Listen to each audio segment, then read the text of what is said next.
बोलो श्री प्राणनाथ प्यारे की जय। धाम के धनी की जय। सर्व सुंदर साथ की जय।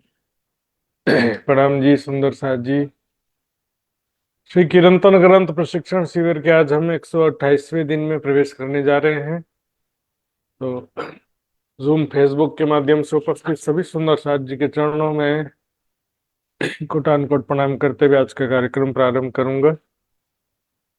विष्णु साथ जी धाम धनी का आह्वान करने के लिए मैं आदरणीय मित्र कुमार पराजली सुंदर साथ जी से निवेदन करूंगा। इसके पश्चात पूजा खुराना सुंदर साथ जी तैयार रहेंगे। मित्र जी।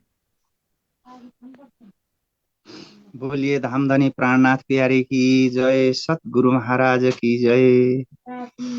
बन्दो सतगुरु चरणको करूं सो प्रेम प्रणाम।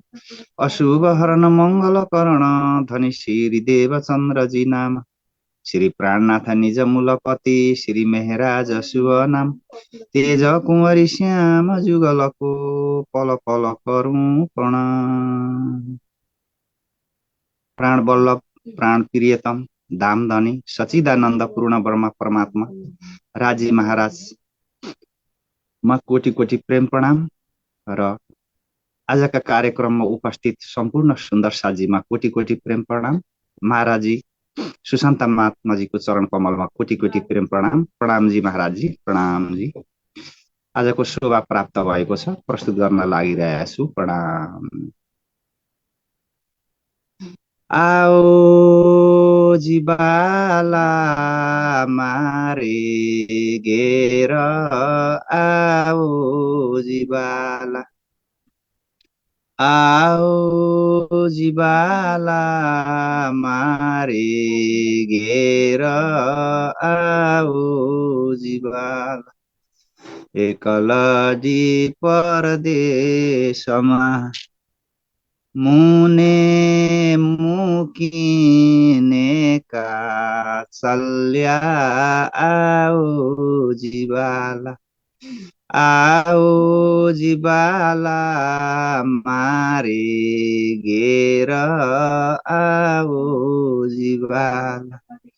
मुने हुती निदर दी मुने होते निदर दी तमे सुति मुकी काराते। तमे सुति मुकी काराते। जागिने जोता पिउजी नपासे। जागिने जोता पिउजी नपासे। पछे तो थासे प्रभाते। पछे तो थासे प्रभाते। आओ जिबाला मारे घेर आओ जिबाला। आओ जिबाला मारे घेर आओ जिबाला। कल कलिने कौछु तमने। कल कलिने कौछु तमने। आओ जो आणी खिणे आओ जो आणी खिणे। मारा मनना मनोरथ पुरजो। मारा मनना मनोरथ पुरजो। श्री इन्द्रावती लागी चरणे। श्री इन्द्रावती लागी चरणे। आओ जिबाला मारे घेर आओ जिबाला। आओ जिबाला मारे घेर आओ जिबाला। आओ जीवाला मारे घेर आओ जीवाला। बोलिए श्री धामधनी प्राणनाथ प्यारे की जय। सद्गुरु महाराज की जय। प्रणाम जी महाराज जी लगायत सम्पूर्ण सुन्दर साजीमा पुनश्च प्रेम प्रणाम। प्रणाम जी। बहुत बहुत धन्यवाद रामधनी का आह्वान करके आज का कार्यक्रम प्रारंभ करने के लिए। जय सुंदर साथ जी। अब हम आदरणीय पूजा खुराना सुंदर साथ जयपुर से एक वाणी गायन सुनेंगे। पूजा जी। बोलो श्री प्राणनाथ प्यारे की जय। बोलो श्री सतगुरु महाराज की जय। सर्व सुंदर साथ की।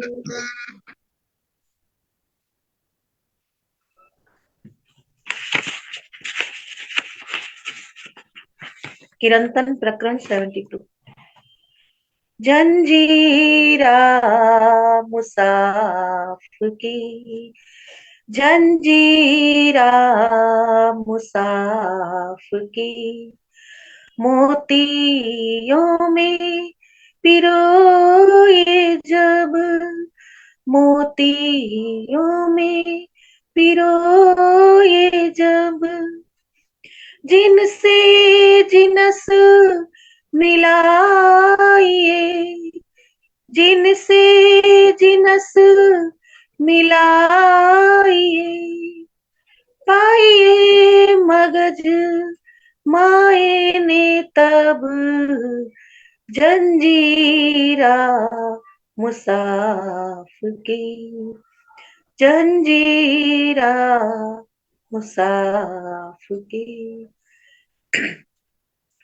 देऊं हरफ हरफ की आयते, जो हादिए खोले द्वार, देऊं हरफ हरफ की आयते, जो हादिए खोले द्वार, सब सिफत खास गिरोह की, सब सिफत खास गिरोह की, लिखी विध विध बेशुमार, जंजीरा मुसाफ की, जंजीरा मुसाफ की।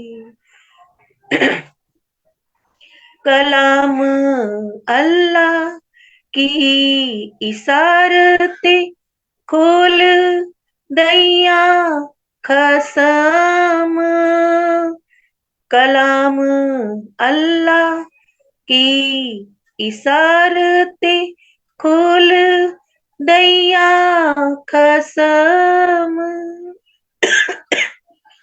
महमत पर मेहर महबूबे, श्री महमत पर मेहर महबूबे, करी इसे केलम, जंजीरा मुसाफ की, जंजीरा मुसाफ की।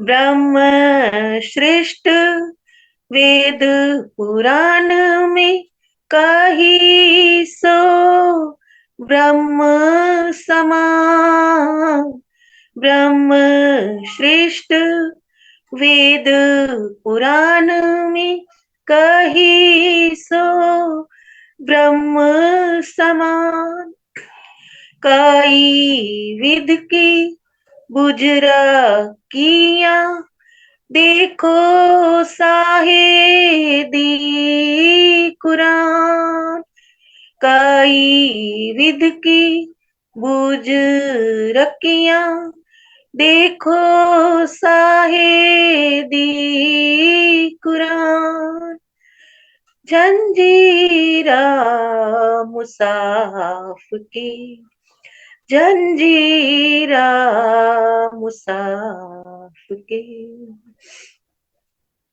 कहे छत्ता मगज मुसाफ के, जिनस जंजीरा जोर।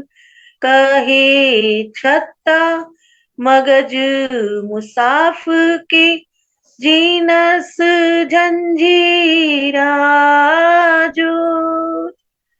सब सिफत खास गिरोह की, सब सिफत खास गिरोह की। ए समझे ए ही मरोर, जंजीरा मुसाफ की। मोतियों में पिरो ये जब, जंजीरा मुसाफ की। मोतियों में पिरो ये जब, जिनसे जिनस मिलाइए, जिनसे जिनस मिलाइए। पाइए मगज माए ने तब, जंजीरा मुसाफ की, जंजीरा मुसाफ की। बोलो श्री प्राणनाथ प्यारे की जय, बोलो श्री सतगुरु महाराज की जय, सर्व सुंदर साथ की जय। प्रणाम जी। प्रणाम जी, बहुत बहुत धन्यवाद सभी सुंदर साथ जी को आनंद प्रदान करने के लिए। प्यारे सुंदर साथ जी, आइए सबसे पहले हम पिछले क्विज का रिजल्ट देखते हैं और फिर उसके बाद क्लास प्रारंभ करेंगे। तो पिछले क्विज का रिजल्ट इस प्रकार है। 127वें दिन के क्विज में 30 सुंदर साथ जी ने भाग लिया था, जिसमें 7 सुंदर साथ जी ने पूर्ण अंक प्राप्त किए हैं, 20 में से 20। उनके नाम इस प्रकार हैं: प्रवीणा बेन शाह बॉम्बे, उषा सिंगल जयपुर, गीता पंचाल बड़ौदा गुजरात, प्रेमलता हिसार हरियाणा, रंजना पराजुली नेपाल, कमलेश शर्मा रुड़की हरिद्वार, अरुणा पटेल गुजरात। आइए सुंदर साथ जी, अब शुरू करते हैं आज का क्लास। नामधनी का नाम लेते हुए वंदो सतगुरु चरण को, करूं सप्रेम प्रणाम। अशुभ हरण मंगल करण, धनी श्रीदेव चंद्र जी नाम। श्री प्राणनाथ निज मूलपति, श्री महराज सुनाम। तेज कुंवरी श्यामा युगल को, पल पल करूं प्रणाम, पल पल करूं प्रणाम।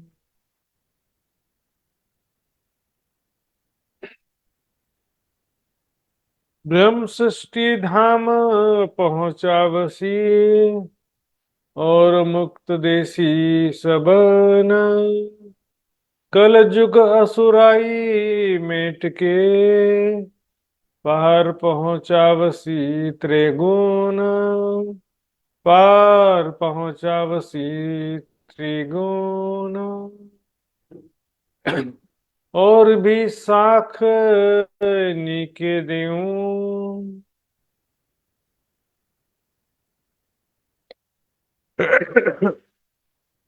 और भी साख नीके देऊं।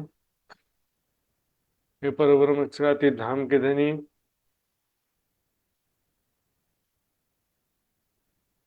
शास्त्रों की प्रणाली का इस प्रकरण में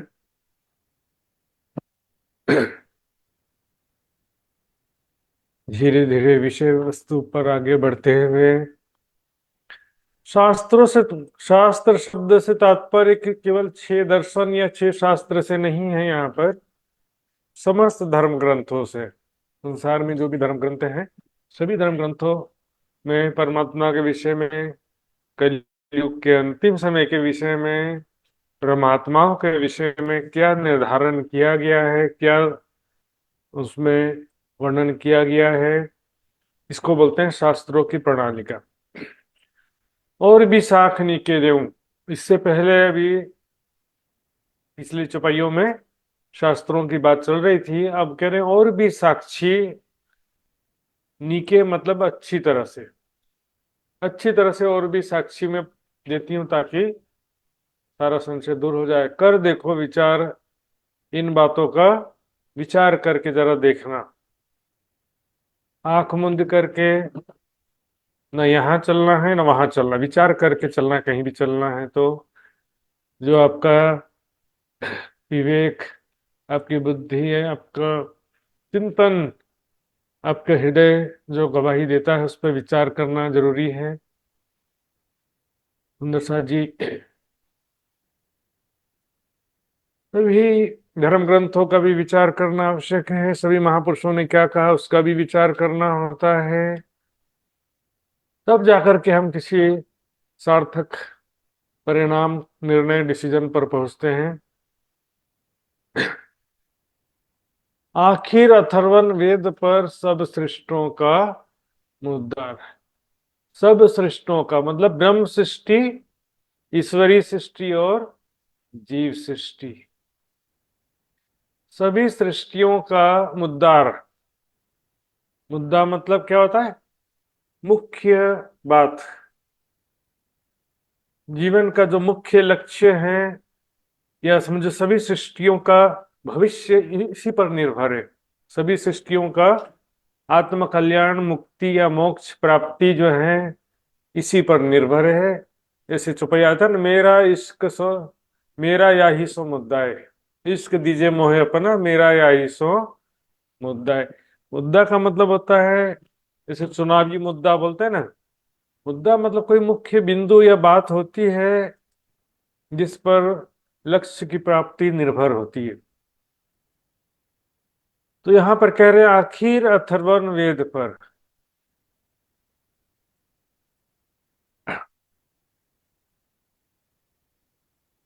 अब यहां पर देखेंगे आखिर शब्द आया है, अथर्वण वेद पर सब सृष्टों का मतलब मुद्दा है।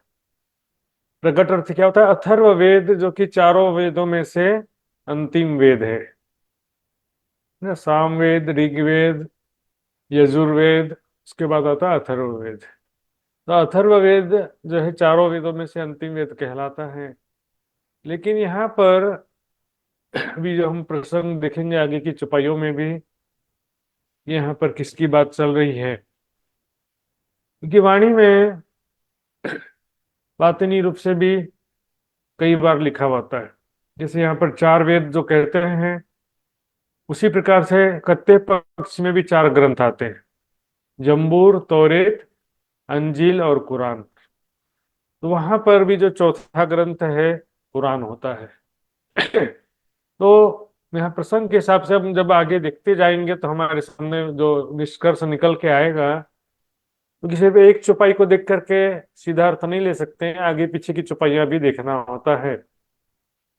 इसका बातनी अर्थ जो है यहाँ पर कुरान होता है, लेकिन किस प्रकार होता है हम देखेंगे आगे चौपाइयों में।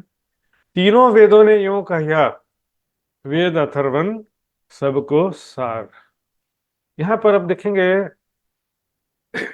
चार वेद में से तीन वेद जो हैं,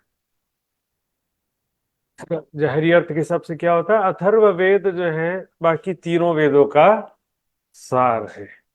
लेकिन इसी को हम कुरान कत्ते पक्ष की तरफ घटाते हैं तो भी जम्बूर, तौरेत और अंजिल, तीनों ग्रंथों का सार कुरान को भी कहा जाता है।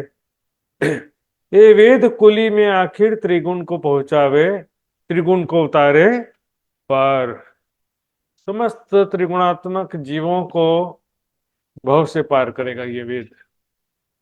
हालांकि कुरान कहो चाहे अथर्ववेद कहो, लेकिन तारतम ज्ञान के बिना तो ना अथर्ववेद काम करेगा ना ही कुरान काम करेगा। इल्मे लद्दुनी तारतम ज्ञान के बिना कुरान भी सत्य को प्रमाणित नहीं कर सकता है, सत्य को स्पष्ट निर्देश नहीं कर सकता है। परमात्मा के स्वरूप, खुदा अल्लाह ताला के स्वरूप, धाम, अर्श के मोमिन, मोहम्मद साहब का स्वरूप, ये तो बहुत सारी चीजें हैं जो तारतम्य ज्ञान के बिना केवल कुरान और केवल हदीसों से स्पष्ट हो पाता नहीं है। उसी प्रकार अथर्ववेद में भी जो कुछ प्रमाण हैं हम देखेंगे। धीरम तमे विद्वान न विभाय, धीरम अजरम तमे विद्वान न अभाय, मृत्युरात्मानम धीरम अजरम युवानम, ये अथर्ववेद का श्लोक है, मंत्र है। तो इसका अर्थ क्या है कि विद्वान पुरुष उस मृत्यु से नहीं डरते हैं, उस धीर अजर और युवा स्वरूप परमात्मा को जानने के पश्चात। अब क्या होगा कि अर्थ करने वाले क्या करेंगे, युवा स्वरूप का अर्थ भी शक्तिशाली या शक्तिमान कर देंगे। युवा मतलब शक्तिशाली है परमात्मा, लेकिन वो निराकार है, ऐसा अर्थ करेंगे। अजरम यानी बुढ़ापे से रहित का अर्थ भी निराकार कर देंगे। देखो, बोले बुढ़ापे से रहित है मतलब निराकार है। संसारिक दृष्टि से देख रहे हैं ना, शुद्ध साकार दिव्य दिव्य स्वरूप को वो भी दुनिया की दृष्टि से बोलते हैं।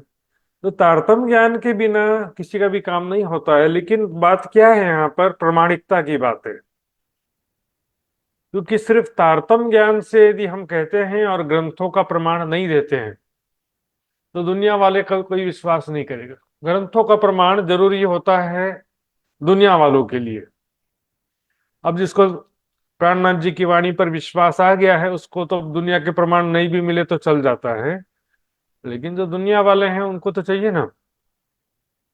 सारे जीव, सारी दुनिया वाले किस प्रकार विश्वास लाएंगे यदि उनके ग्रंथों का प्रमाण नहीं मिले।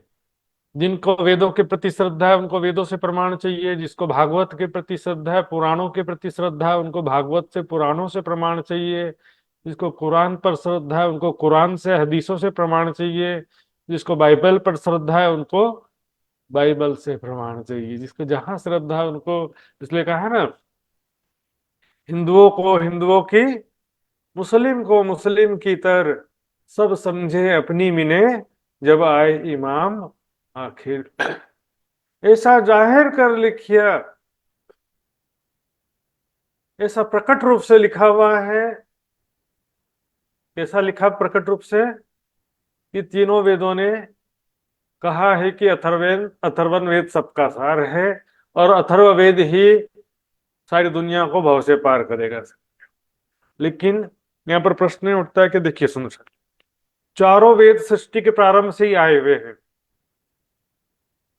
लेकिन चारों वेदों के होने के बावजूद भी कोई एक परमात्मा की पहचान नहीं कर सका, पहला चीज।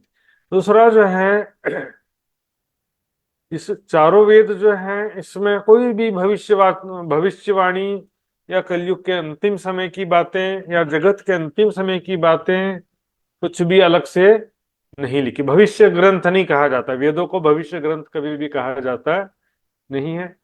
और फिर देखेंगे तीनों वेद, यानी कि सामवेद, ऋग्वेद और यजुर्वेद, उसमें कोई ऐसी बात नहीं मिलेगी कि वेद अथर्ववेद सबका सार है। लेकिन ये एक मान्यता बोल सकते हैं, विद्वानों की मान्यता बोल सकते हैं कि तीनों वेदों का सार है। कारण क्या है, कर्म, उपासना, ज्ञान और विज्ञान, चार कांड कहे गए हैं। ज्ञान, कर्म कांड, उपासना कांड, ज्ञान और विज्ञान। तो चारों वेदों में एक एक विषय मुख्य रूप से कहा गया है। यजुर्वेद में यज्ञ करने का विधि है मुख्य रूप से, तो उसको कर्म कांड का ग्रंथ कहते हैं। लेकिन यजुर्वेद में परमात्मा के विषय में भी तो वर्णन है कुछ ना कुछ। वेदाहमे तम पुरुषम महांतम आदित्य वर्ण तम स परस्तात् तमे विदित्वाति मृत्यु में नान्य पंथ विद्यते अयना। ये भी जो है सुंदर शाह जी कहाँ का ये प्रमाण है, देखिए यजुर्वेद का प्रमाण है। ये भी मैंने बताया था, अथर्ववेद का प्रमाण बताया था, तमे विद्वान न विभाय मृत्युरात्मानम धीरम जर्मीमानम, नहीं यजुर्वेद का ये भी प्रमाण है। तो यहाँ पर सुंदर शाह जी कतेब के हिसाब से भी देखें तो जम्बूर, तौरेत, अंजील यानी बाइबल, इन तीनों ग्रंथों में ऐसा कहीं भी नहीं लिखा है कि कुरान भव से पार उतारेगा, लेकिन ये विद्वानों की मान्यता हो सकती है।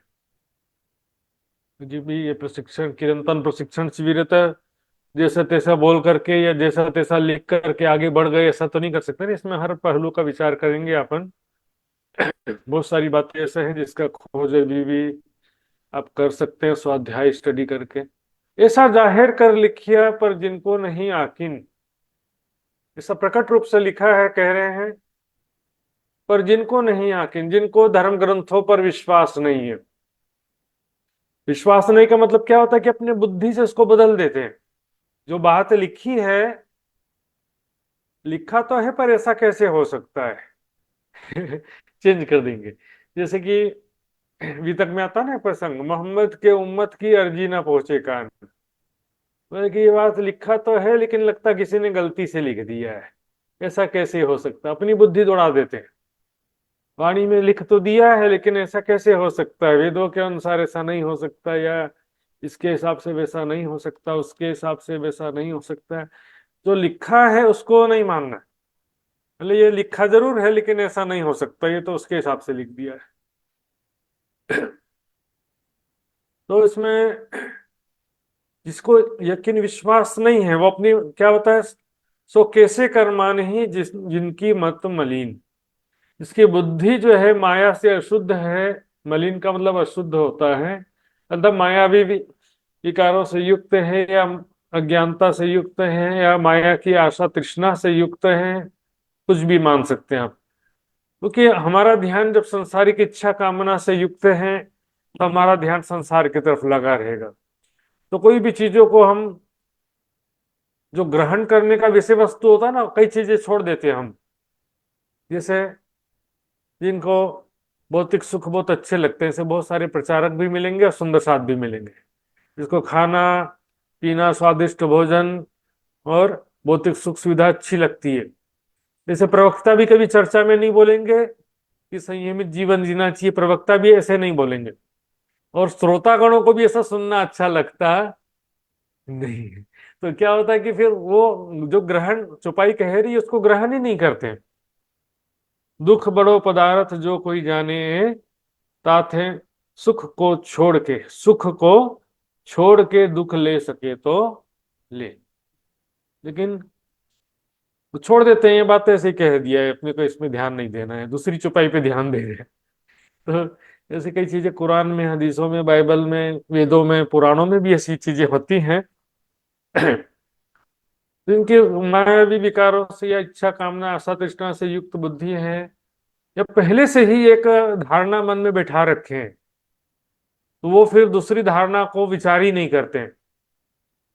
है ना, पहले से एक धारणा मन में बैठा दी कि परमात्मा का स्वरूप नहीं हो सकता है, कयामत की निशानियां भी बहुत दूर हैं, ऐसे पहले से दिमाग में बैठा लिया। तो फिर वो दूसरी बात को विचार ही नहीं करते। सुंदर साथ में भी क्या होता है, कई बार ऐसे प्रचलित मान्यताएं होती है ना सुंदर साथ में भी। तो बहुत सारी प्रचलित मान्यताएं होती हैं, तो सुंदर साथ फिर उसके विपरीत दूसरी बात को सुनना ही चाहता नहीं, ऐसा हो जाता है। अब देखिए यहां से चुपाइयों, कहे रसूल खुदा में देखिया। रसूल साहब ने कहा मेराज जब गए थे मेराज में, और मेहराज के पश्चात जब वापस आए तो दुनिया वालों से कहा कि मैंने खुदा का दीदार किया है, और ले आया फुरमान में, उनका आदेश लेकर के आया हूँ। फुरमान यानी आदेश होता है, लेकिन यहाँ पर कुरान की बात होती है इसमें, कि कुरान को ही खुदा का आदेश, कलाम अल्लाह या फुरमान भी कहते हैं, अल्लाह का फुरमान। उन्होंने कहा, लेकिन और भी कहा कि कौल किया आखिर आमने दीदार होसी सब जहान। खुदा ने मुझसे वादा किया है, कौल किया मतलब वादा किया है, कि कलयुग के अंत में, मतलब जगत के अंतिम समय में, आखिरत में वे आएंगे, दीदार होसी सब जहान, उस समय सारी दुनिया को दीदार होगा। अब देखिए इसमें बात क्या है, कुरान में जो वर्णन किया है, कब की बात है दीदार होने की बात, मैदान हश्र की बात है। मैदान हश्र में जब सारी दुनिया एकत्रित की जाएगी सबका कर्म का हिसाब करने के लिए। सभी के कर्मों का हिसाब करने के लिए सारी दुनिया मैदान हश्र बोलते हैं। हश्र यानी परिणाम। तुम्हारा क्या हश्र होगा जरा विचार करो। हश्र मतलब परिणाम। तो हश्र का मैदान कहते हैं वो, और हश्र का दिन भी कहते हैं, रोजे हश्र। तो वहां पर जब खुदा न्याय के सिंहासन पर विराजमान होगा तो उस समय दीदार होने की बात है, ऐसा हदीसों में आता, वो भी कुरान में नहीं आता है। तो यहाँ पर एक्चुअल में वर्णन के हिसाब से देखेंगे तो इमाम मेहदी को अल्लाह ताला नहीं लिखा हुआ है वहां पे, लेकिन हम बातनी अर्थ ले सकते हैं कि इमाम मेहदी का हृदय ही खुदा का न्याय का सिंहासन है, और वो महामती जी के हृदय में विराजमान होकर के सारी दुनिया का न्याय कर रहे हैं, मतलब सत्य असत्य ज्ञान का न्याय कर रहे हैं। और जो है दूसरा न्याय भी जो कर्मों का होगा वो भी जो उसकी शक्ति के द्वारा होगा, वो उसमें कोई एक एक आदमी का 1 बाय 1 आएगा, गवाही होगी, पेशी होगा, बात कहा और सुना जाएगा। इतना लंबा चौड़ा प्रोसीजर नहीं है, 1 सेकंड लगने वाला है बस इसमें। जोश हादी का दे न छिपने, या जीत या हार। जिसने अच्छे कर्म किए होंगे उसका चेहरा खिला हुआ हो जाएगा खुशी के मारे, और जिसने बुरे कर्म किए होंगे वो उसका चेहरा शर्मिंदगी से युक्त हो जाएगा एक ही पल में परमात्मा की शक्ति से। उस समय की बात है यहाँ पर, लेकिन दीदार होने की बात तो लिखी है। ऐसा जो है मैंने कई बार बताया भी है, जो है बेशक तुम अल्लाह का दीदार करोगे कयामत के समय, सभी वर्णन आता है। और इसके अलावा कुरान में भी कई बातें आती हैं कि उस समय जो है तुम एकदम खुल्लम खुल्ला दीदार करोगे और अपने रब से कलाम भी करोगे, बातें भी करोगे, ऐसा लिखा हुआ है। किसी प्रकार का कोई भी, तो उनके साथियों ने पूछा किस प्रकार का दीदार होगा, तो मोहम्मद साहब ने कहा जैसे तुम मुझे देख रहे हो इस तरह से स्पष्ट प्रकट रूप से दर्शन होगा उसका। ऐसा सारा वर्णन किया है, लेकिन फिर भी वो खुदा की सूरत नहीं मानते। देखिए और भी कह रहे हैं, लिखा है फुरमान में खुदा काजी होशी आखिर। आ गया ना, काजी न्यायाधीश बनेंगे आखिर। न्याय के तख्त पर मैदान हश्र में सारी दुनिया एकत्रित की जाएगी, और उस समय खुदा न्यायाधीश बन करके सबका न्याय करेगा। इसमें बहुत सारे प्रसंग आते हैं। तो लोग क्या है कि वो जाहिरी कथानक वर्णन के हिसाब से ऐसा मानते हैं कि जाहिरी रूप से ऐसा न्याय होगा, लेकिन इसमें एक एक करके न्याय होने वाला नहीं है। इसमें पहला न्याय है ज्ञान का न्याय। मोहम्मद साहब ने कुरान में कहा कि तुम्हें लगता है कि तुम सच्चे हो, तो हमें भी लगता है कि हम भी सच्चे हैं, तो प्रतीक्षा करो तुम भी, और हम भी प्रतीक्षा करते हैं उस दिन का जब खुदा सारी बातों का विभेद कर देगा, यानी सत्य असत्य का निर्णय कर देगा। अब जल्दबाजी नहीं करना चाहिए डिसीजन में, क्योंकि एक समय आएगा जब राज्य महाराज सबको जागृत बुद्धि प्रदान कर देंगे, सारी दुनिया में कोई भी अज्ञानी नहीं रहेगा। उस समय में जो भी असत्य असत्य ज्ञान प्रचार करता है, या जिसके दिल में छल कपट है, जो मान प्रतिष्ठा के लिए प्रचार प्रसार करता है, या आम लोगों को या सुंदर साथ को भी गलत ज्ञान उपदेश दे करके भ्रमित करता है, सारे लोगों को जो है उस समय तो पश्चाताप उठाना पड़ेगा। खास तौर पे जो जानबूझकर कर रहा है उसको तो बिल्कुल ही पश्चाताप, डबल दोहरी आग कहा गया है। खुदा काजी होशी आखिर जर्रे जर्रे हिसाब लेके पहुंचावे किस्मत कर। जर्रे जर्रे का मतलब एक एक कण का हिसाब लेना। कण कण का हिसाब, कण कण का क्या हिसाब लेंगे, इसका मतलब क्या है, प्रत्येक छोटे से छोटे कर्मों का भी हिसाब लेंगे। प्रत्येक प्राणी का हिसाब लेंगे वो तो है ही है, लेकिन कुरान हदीसों में लिखा है कि तुम ऐसा सोचो कि छोटे छोटे कर्म छोड़ देंगे, ऐसा भी नहीं है। हर छोटे बड़े कर्मों का हिसाब लिया जाएगा। पहुंचावे किस्मत कर, लेकिन अंत में किस्मत यानी भाग्य, दुनिया वालों का सौभाग्य उनको प्रदान करते हुए, अर्थात उन पर कृपा करते हुए सबको अखंड मोक्ष प्रदान करेंगे। पिया के विरह सो निर्मल किए, पीछे अखंड सुख सबन को दिए। तब ए होसी आशीष और मौला तो मेहरबान, तब लेसी सबों को भिस्त में, देकर अपनो ईमान।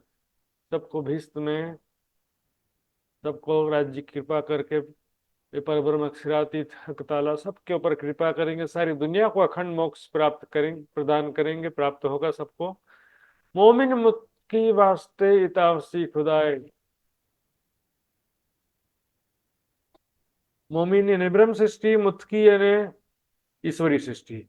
शाब्दिक अर्थ देखे तो मोमिन का अर्थ होता है ईमान वाले, और मुत्की का अर्थ होता है संयमी। तो ब्रह्म सृष्टि और ईश्वरी सृष्टि के लिए, उनके कारण से ये तावसी खुदाए। अब ये बात ही नहीं अर्थ होता कि भाई दुनिया में ही वो महामती जी या इमाम मेहदी साहिबुज्जमा के हृदय में वो प्रकट होंगे, क्योंकि खुदा आने का मतलब खुदा का जो नूरी स्वरूप है वो दुनिया में नहीं आ सकता। एक कंकड़ी आवे अर्श की तो उड़ावे चौदह तबक। यहाँ पर परमात्मा का जो आवेश कहते हैं हम, जोश कहते हैं, वही आता है संसार में। भीष्ट देसी सबन को लिखा है पहले से ही कुरान हदीसों में लिख दिया कि वो आएंगे।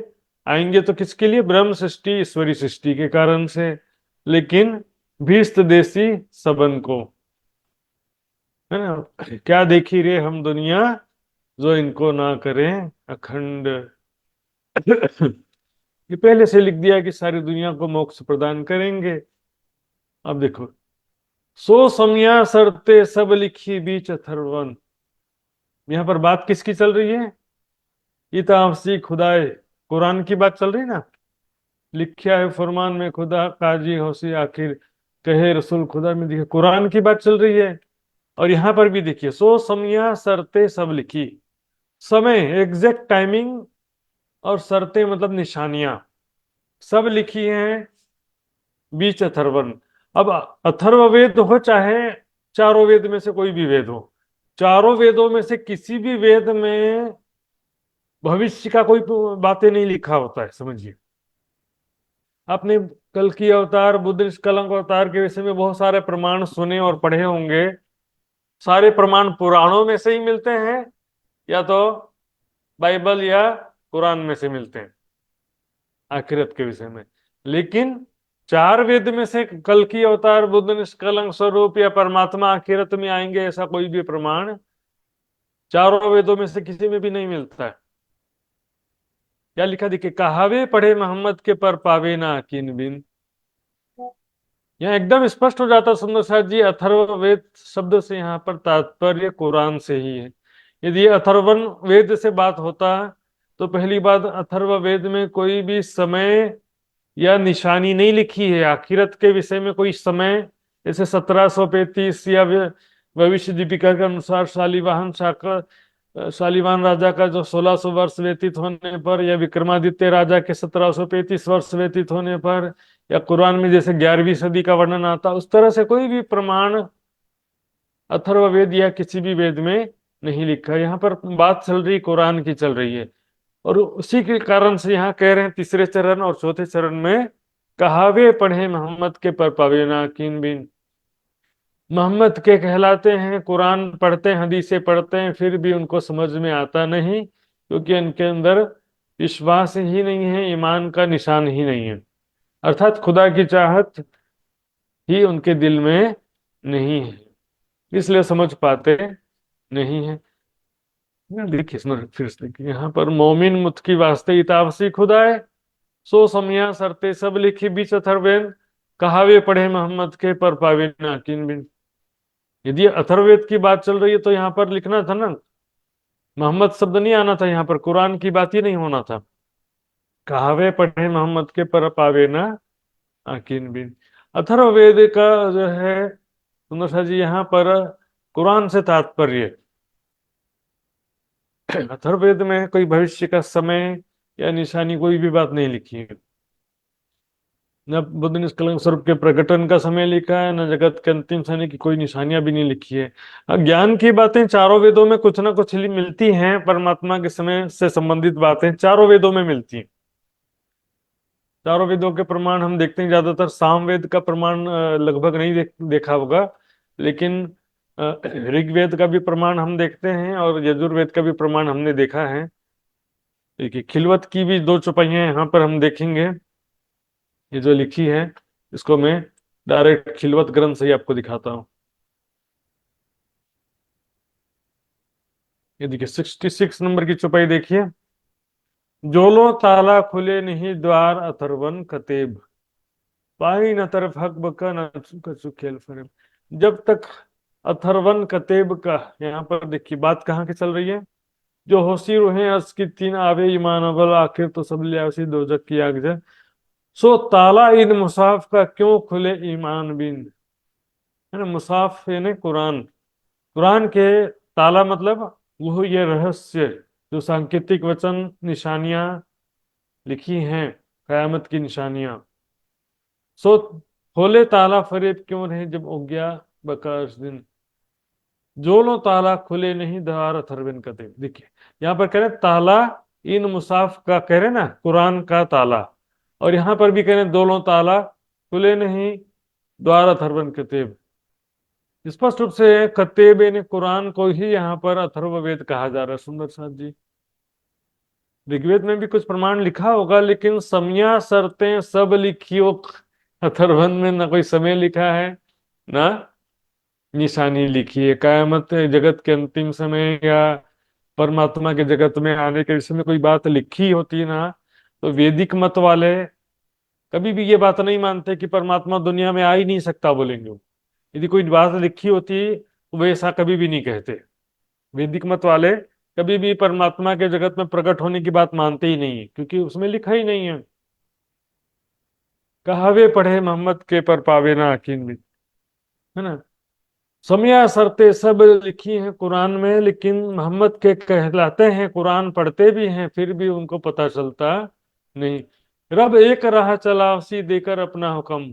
देख रहे हैं ना, कुरान की बात चल रही है। सुंदर लिखा है कि खुदा जो है अपना ज्ञान देकर के सारी दुनिया को एक कर देगा। कुरान में आता है कि उस समय कोई किसी से ना कहेगा कि यार तुझे मैं समझा दूं, क्योंकि उस समय सारे ही ज्ञानी हो जाएंगे कि हाँ मैं तुझे सिखा दूं। अभी तो क्या हो रहा है कि हमारे जैसे लोग जो है, लोगों को ज्ञान सुना करके बहुत बड़े बन जाते कि हम बहुत बड़े ब्रह्म ज्ञानी हैं, साक्षात खुदा के स्वरूप हो गए। लेकिन उस समय में सारे ही ब्रह्म ज्ञानी हो जाएंगे, सबको जागृत बुद्धि मिल जाएगी। बुद्ध गीता में भी लिखा है कि पर ब्रह्म ज्ञान में स्वरूप में प्रकट होंगे और सारी दुनिया उनके ज्ञान को प्राप्त करके ज्ञान रूप हो जाएगी। वाणी में भी लिखा है, पीछे 14 तबक में जाहिर होसी आखिर, अंतर रूह सो जिन करो जो मोमिन है अर्सघर, पीछे 14 तबक में जाहिर होसी आखिर। 14 लोकों में फाइनली ये ज्ञान जाहिर होने ही वाला है, सबको जागृत बुद्धि मिलेगी अंतिम अंत में। तो सारी दुनिया उस समय एक हो जाएगी। जात एक कसम की और ना कोई जात, एक कसम एक दुनिया और उड़ गई दूजी। बस सारी दुनिया एक हो जाएगी ज्ञान से, जागृत बुद्धि से, दोनों चीज, तारतम ज्ञान भी और जागृत बुद्धि भी चाहिए। तो जागृत बुद्धि तो राज्य के हुक्म से मिलेगा, और तारतम ज्ञान परमात्माओं के माध्यम से सारी दुनिया को सुनने मिलेगा। देकर अपना इलम, अपना ज्ञान देकर के सारी दुनिया को एक करेंगे, और कोई तरीका ही नहीं है, सब शॉर्टकट में लगे हुए हैं। बस गुरु की कृपा से भव से पार हो जाए, ऐसा सोच ले। कृपा तो है ही, ये कृपा तो ये ब्रह्मवाणी ही राज्य की कृपा, इससे बढ़कर और क्या कृपा चाहिए।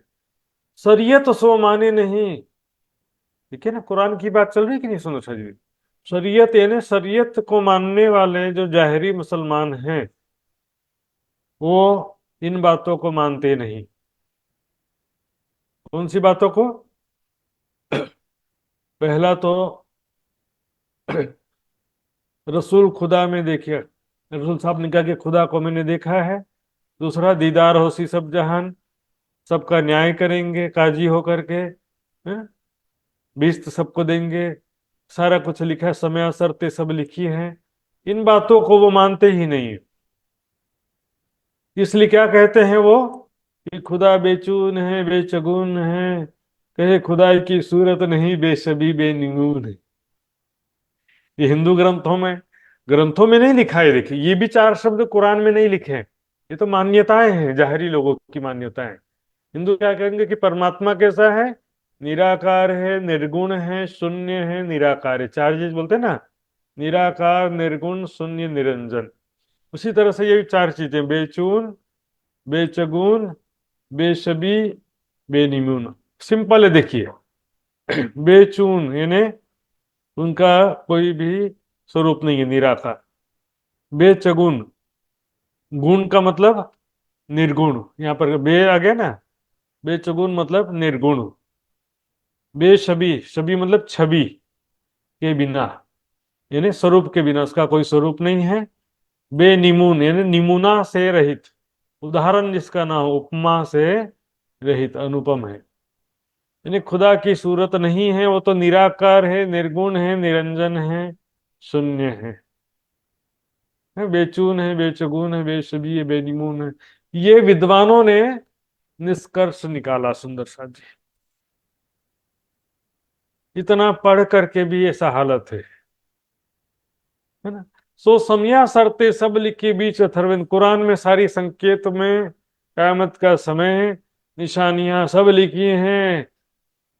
मोहम्मद के अनुयायी कहलाते हैं, कुरान हदीसों को पढ़ते हैं, फिर भी उनको पता चलता नहीं है। कहे यकीन मोहम्मद पर,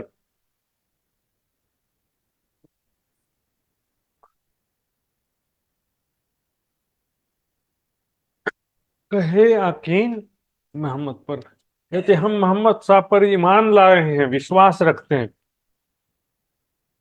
ना, ला इलाहा इल्लल्लाह मोहम्मद रसूलुल्लाह, इस बात पर विश्वास करते हैं कि एक परमात्मा खुदा अल्लाह ताला ही पूजनीय उपास्य है और मोहम्मद उनके रसूल है। इस बात पर हम विश्वास रखते हैं, कहेंगे। ऊपर कयामत और फरमान, कुरान पर और कयामत के दिन के विषय में हम विश्वास रखते हैं, मानते हैं कि कयामत का समय आएगा, और कुरान की बातों को भी हम मानते हैं। ऐसा कहते हैं, मुख से कहते हैं, लेकिन कहिया ना माने मोहम्मद का, मोहम्मद साहब का कहना भी नहीं मानते हैं। जब दीदार होगा तो किसका दीदार होगा? जब उसका स्वरूप नहीं है तो दीदार किसका होगा? स्वरूप नहीं है तो आदेश किसने दिया? मोहम्मद साहब ने किसको देखा?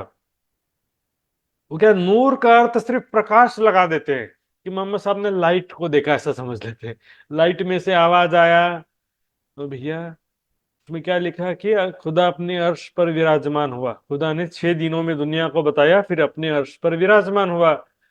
तो भाई अर्श का अर्थ क्या लेते हैं? वो सिंहासन ले लेते हैं कि सिंहासन पर विराजमान हो। जब इसका कोई स्वरूप ही नहीं तो सिंहासन की भी क्या जरूरत है फिर? हाँ, लाइट को बैठने के लिए क्या सिंहासन चाहिए?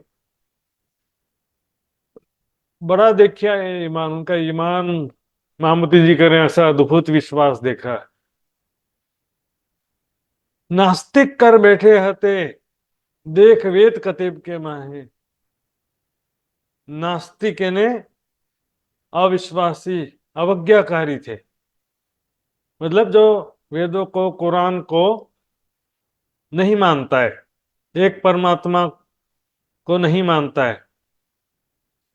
एक्चुअल में मुख से तो कोई नहीं कहेगा कि नहीं मानते हैं, कुछ लोग नहीं मानते हैं मुख से कहेंगे, लेकिन वेदों को मानने वाले या कुरान को मानने वाले तो नहीं कहेंगे कि हम अल्लाह को नहीं मानते हैं, या कुरान को नहीं मानते हैं, या परमात्मा को नहीं मानते हैं, या वेदों को नहीं मानते हैं। सब मुख से नहीं कहेगा कोई भी। लेकिन फिर भी उनकी स्थिति नास्तिक जैसी ही थी, क्योंकि एक परमात्मा की पहचान नहीं थी, और एक परमात्मा को छोड़ करके वो इस संसार के कण कण में स्थित ब्रह्म सत्ता की ही उपासना कर रहे थे। परमात्मा को जानते नहीं थे। कण कण में जो स्वाप्निक चेतना शक्ति, उसी को परमात्मा समझ के उसकी उपासना कर रहे थे। इसलिए नास्तिक कहा गया। देख वेद कतेब के माहे, वेदों को और कतेब कुरान आदि को पढ़ते हुए भी। अब यहाँ पर वेद से मतलब सिर्फ वेद नहीं है, यहाँ पर वेद का मतलब यहाँ पर हिंदू ग्रंथ होता है। वेदों कहिया आपसी बुद्ध ईश्वरों का ईश, मतलब हिंदू ग्रंथों में कहा है होता है कि कलयुग, कल की अवतार आएंगे जो ईश्वरों के भी ईश्वर हैं। यहाँ पर वेद का तात्पर्य हिंदू ग्रंथ होता है, और कतेब का तात्पर्य जम्बूर, तौरे, तंजील और कुरान, चारों हो जाता है। दुनिया की स्थिति ऐसी थी, धर्म ग्रंथों को पढ़ते हुए भी नास्तिक जैसी स्थिति थी।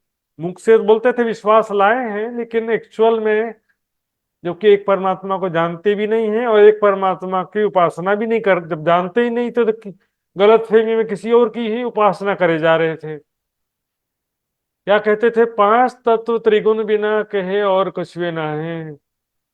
कहते थे कि पांच तत्व और तीन गुण का ये जो संसार है ना, क्षर जगत, इसके सिवा और कोई दूसरा दुनिया नहीं है, और कोई दूसरा लोक या दूसरा ब्रह्मांड या दूसरा कोई संसार, बेहद मंडल या परम धाम और अलग से कुछ भी नहीं है। ये शरीर और संसार में ही यही है बस, और इसी के अंदर परमात्मा है। इस शरीर के हृदय चक्र में और संसार के कण कण में परमात्मा है, और इसके अलावा और कोई दूसरा संसार भी नहीं है। तो क्या कहा? क्षरात पर अक्षर, अक्षर से परे अक्षर है, अक्षरात परतः पर इति पर ब्रह्म। द्वायुमो पुरुषो लोके क्षरा अक्षराय विषय।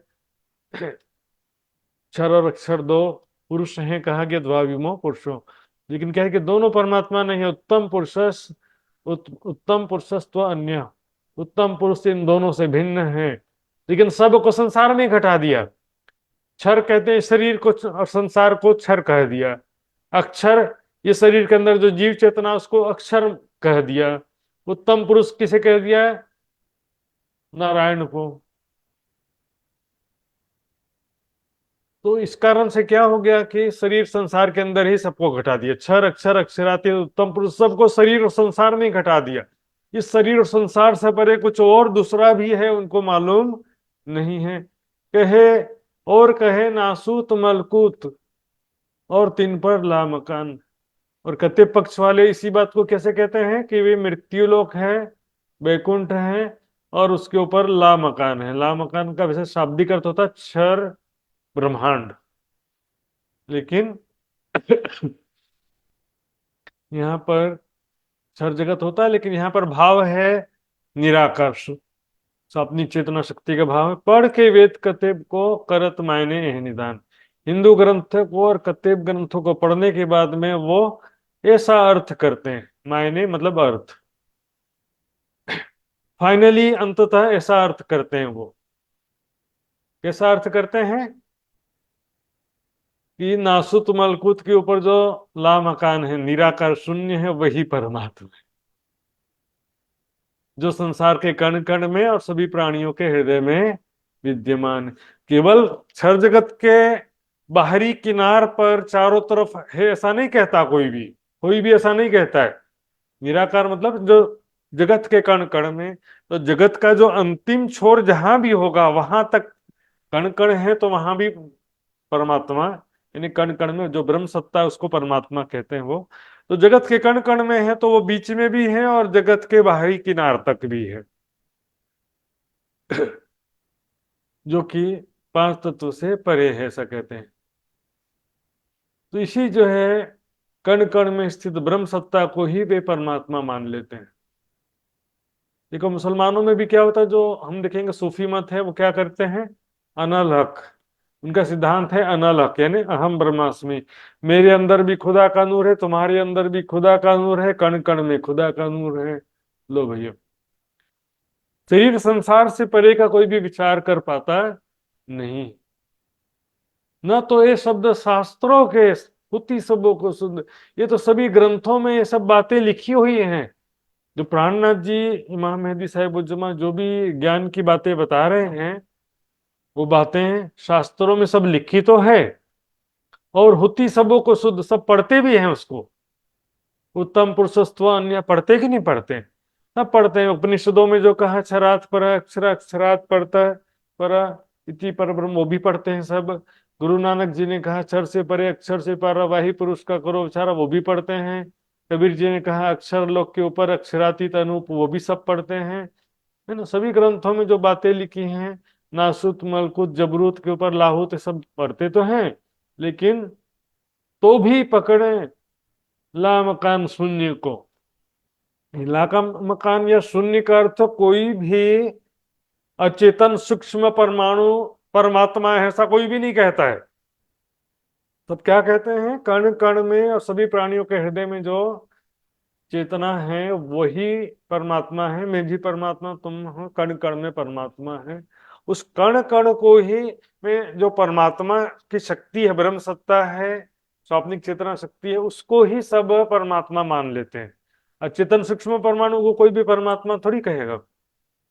ऐसी जीवो नास्तिक बुद्धि, इस प्रकार से जीवो की नास्तिक बुद्धि है, मतलब अवज्ञाकारी बुद्धि या अविश्वासी बुद्धि, मायामयी बुद्धि समझ लो।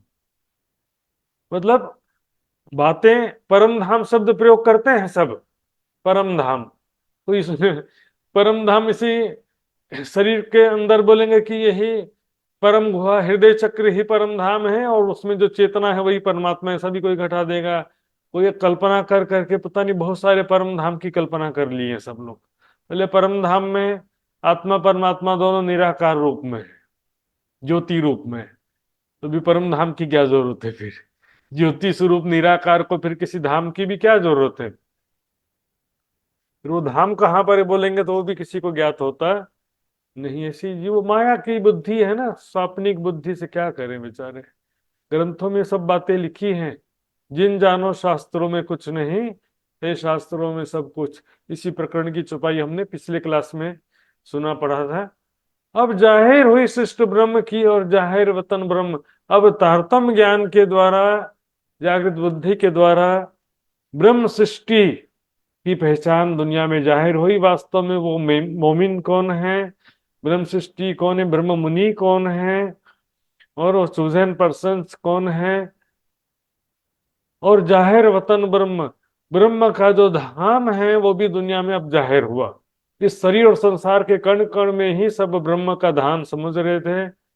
अर्श उम्मत जाहिर हुई, अर्श की उम्मत दुनिया में जाहिर हुई। देखिए यहां पर हिंदू ग्रंथों के हिसाब से कहा जाहिर हुई शिष्ट ब्रह्म की, इसी को अब कुरान के हिसाब से करें अर्श उम्मत जाहिर हुई।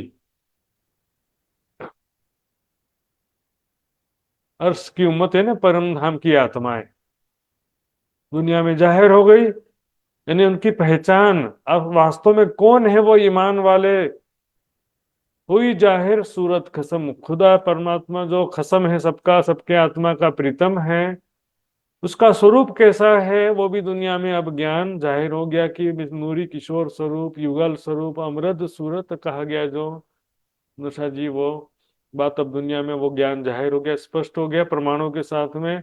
खेल दिखाया ब्रह्म सृष्टि को करके हुक्म आप, स्वयं धामधनी अक्षरातीत पर ब्रह्म ने ब्रह्म आत्माओं को अपने ही आदेश से ये माया का खेल दिखाया। आदेश मतलब यहाँ पर इच्छा से, अपने संकल्प से, इच्छा से ब्रह्मात्माओं को अनेक प्रकार का सुख देने के लिए ब्रह्मात्माओं को ये खेल दिखाया है।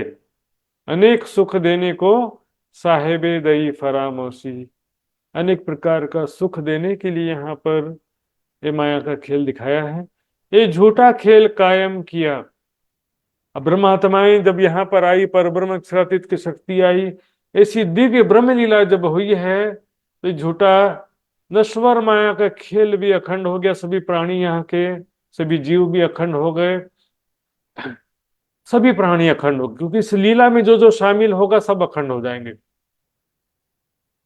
करके इत मिलाप, तो स्वयं पर ब्रह्म अक्षरातीत ने ब्रह्म आत्माओं से मिलन करके उनको ब्रह्म ज्ञान प्रदान करके, ब्रह्म ज्ञान के द्वारा जागृत करके, फिर सारी दुनिया को भी ब्रह्म ज्ञान जागृत बुद्धि प्रदान करके, इस प्रकार सारी दुनिया को, समस्त जगत जीवों को अखंड मोक्ष प्रदान कर दिया है। श्री मोहम्मद कहे ब्रह्म सृष्टि को ऐसा हुआ ना होसी कब। ऐसी ब्रह्म लीला, ऐसी दिव्य घटना न पहले कभी हुई है, न आगे कभी होगी। जो ब्रह्म आत्माएं और परब्रह्म अक्षरातीत दुनिया में प्रकट हुए और इसी दिव्य ब्रह्म लीला हुई, जिसके परिणाम स्वरूप सारे जगत जीवों को भी अखंड मुक्ति प्रदान किया। ऐसा हुआ न होसी कब, ऐसा कभी हुआ नहीं है, न कब होगा। गूंज सब जाहिर किया, ये जो लीला जाहिर हुई अब। गूंज सब जाहिर किया, सब छिपा हुआ गुह्य ज्ञान, सब जो शास्त्रों के, ग्रंथों के, वेदों और कुरान बाइबल आदि सभी ग्रंथों के जो भी गुह्य रहस्य थे, परमात्मा से संबंधित, दिव्य परम धाम से संबंधित, आखिरत से संबंधित, मोमिनों से, ब्रह्म सृष्टि से संबंधित, जो भी धाम स्वरूप शोभा लीलाओं से संबंधित जो भी बातें थी, सब ज्ञान दुनिया में जाहिर कर दिया। ये जो लीला जाहिर हुई अब, और ये जो ब्रह्म लीला दुनिया में जो हुई है, प्रकट रूप से ब्रह्मात्माएं और ब्रह्म जब दुनिया में प्रकट हुए, और उनके बीच में जो ये दिव्य जागनी लीला, ब्रह्म ज्ञान की लीला हुई, इसके द्वारा सारी दुनिया को भी अखंड मोक्ष प्राप्त हुआ। ऐसा दिव्य ज्ञान दुनिया में जाहिर हो गया। जो अक्षर ब्रह्म को जागृत स्थिति में रंग महल के अंदर की सुध नहीं है, वो सारा ज्ञान ब्रह्म ज्ञान के द्वारा समस्त स्वाप्निक जीवों को भी प्राप्त हुआ। सुंदर साथ जी, यहाँ पर ये प्रकरण पूरा होता है। सुंदर साथ जी, हम देखेंगे फिर से यहाँ पर जो मुख्य एक बात जो था, मैंने आपको समझाने का प्रयास किया। यहाँ पर सो समिया शर्तें सब लिखी, बीज अथर्वन, कहावे पढ़े मोहम्मद के पर पावे ना किन बिन। अब यहाँ पर किसे पाने की बात कर रहे हैं? जो समिया शर्तें सब लिखी हैं, पर पावे ना किन बिन, उससे जो समय और शर्तें लिखी हैं उसको पाने की बात कर रहे हैं। कहावे पढ़े मोहम्मद के पर पावे ना किन बिन, क्या आप नहीं पाते हैं? जो समिया शर्तें सब लिखी, जो समय, आखिरत का समय और आखिरत की निशानियां जो लिखी हैं, वो पढ़ते हैं लेकिन पर कोई समझ पाता नहीं है। सुंदर साथ जी, यहाँ पर मैंने खिलवत ग्रंथ की भी चौपाई आपके सामने रखी थी। डोलो ताला खुले नहीं द्वार अथर्वन कतेब, ताला के विषय में ऊपर की चौपाई में भी आता, सो ताला इन मुसाफ का। तो यहाँ पर वैसे जो परमात्मा के विषय में सांकेतिक बातें लिखी हैं उसकी बात नहीं चल रही है, आखिरत की बात चल रही है। समिया शर्तें सब लिखी, समिया और शर्तें आखिरत से संबंधित बातें हैं, आखिरत का समय और आखिरत की निशानियां। तो ये जो कुरान में लिखा है, इसको कोई समझ पाता, समझ नहीं पाया आज तक के? जो सुंदर साथ की जिज्ञासा हो तो पूछ सकते हैं। ये तो चौपाई दोहराएंगे सुंदर साथ जी।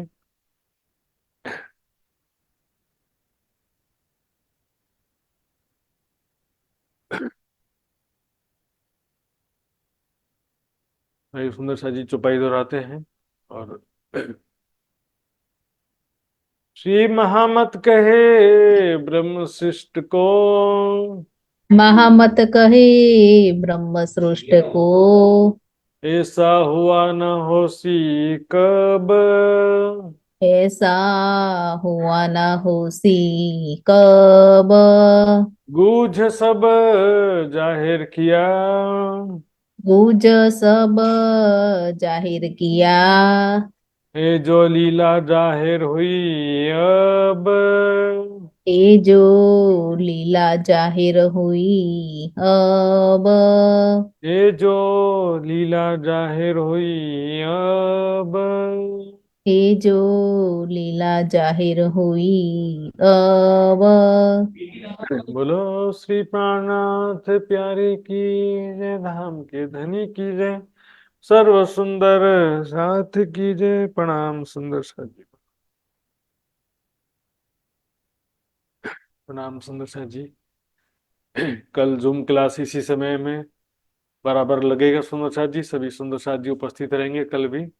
आइए सुंदर साथ जी, अब हम आगे बढ़ते हैं अंतिम चरण में। तो मैं आदरणीय पिंका बहन से ही निवेदन करूंगा, यदि संभव अनुकूल वातावरण हो तो आप अर्जी गायन करें।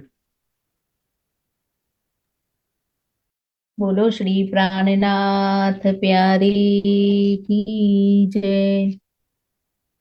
पिया जी तुम हो तैसी की जियो में अरज करूं मेरे पियू जी।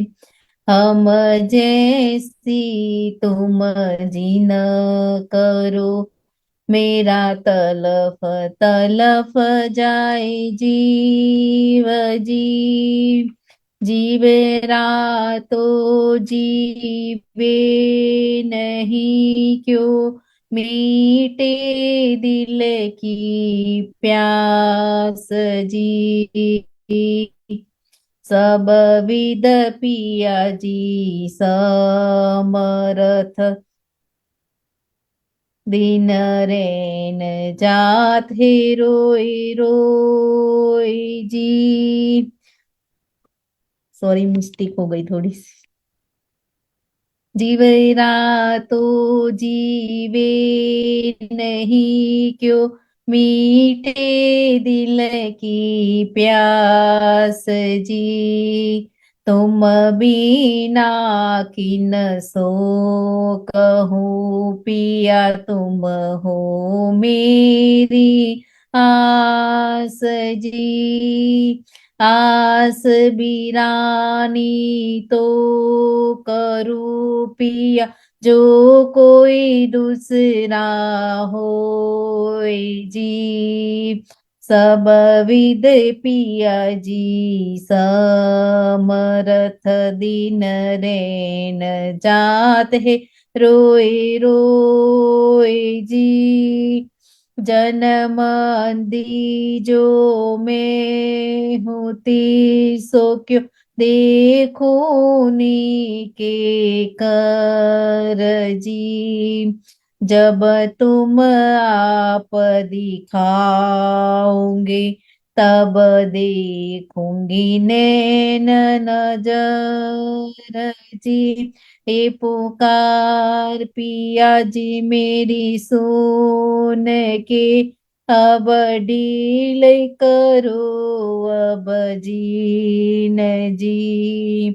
पल पल खबर जो लीजियो, मैं अर्ज करूँ दुल्हीन जी।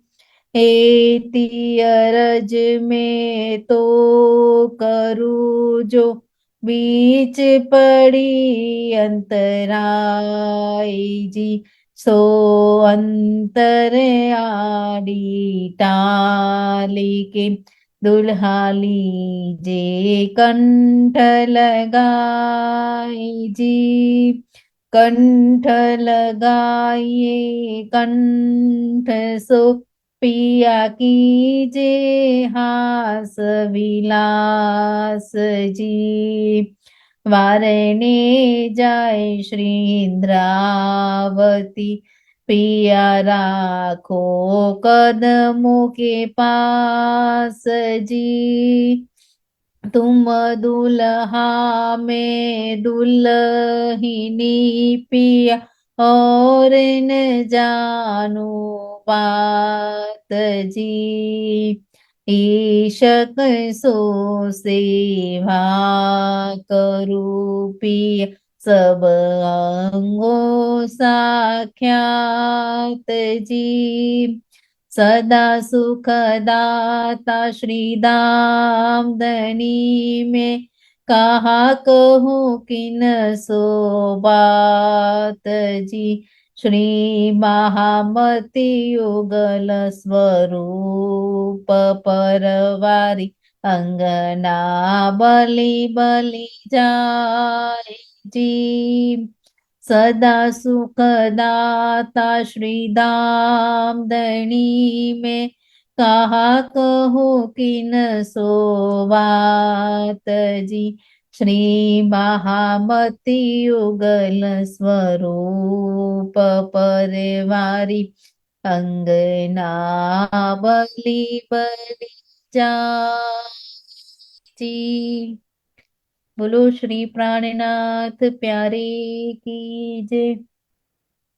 प्रेम प्रणाम जी। सर्व सुंदर साथी आत्मस्वरूप चरण कमल में कोटान दंत प्रेम प्रणाम जी।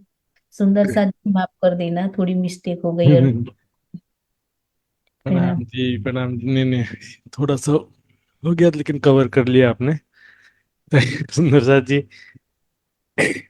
आप विदा लेते हैं। व्हाट्सएप ग्रुप के माध्यम से सब जुड़े रहेंगे, उसमें जो भी सूचना और आज का जो भी नोट्स, वीडियो लिंक और क्विज लिंक रखा जाएगा, उसमें सभी ज़्यादा से ज़्यादा पार्टिसिपेट करेंगे।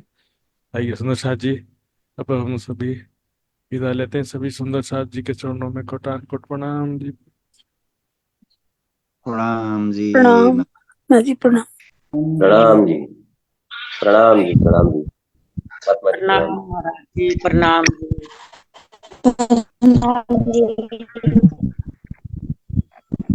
प्रणाम जी।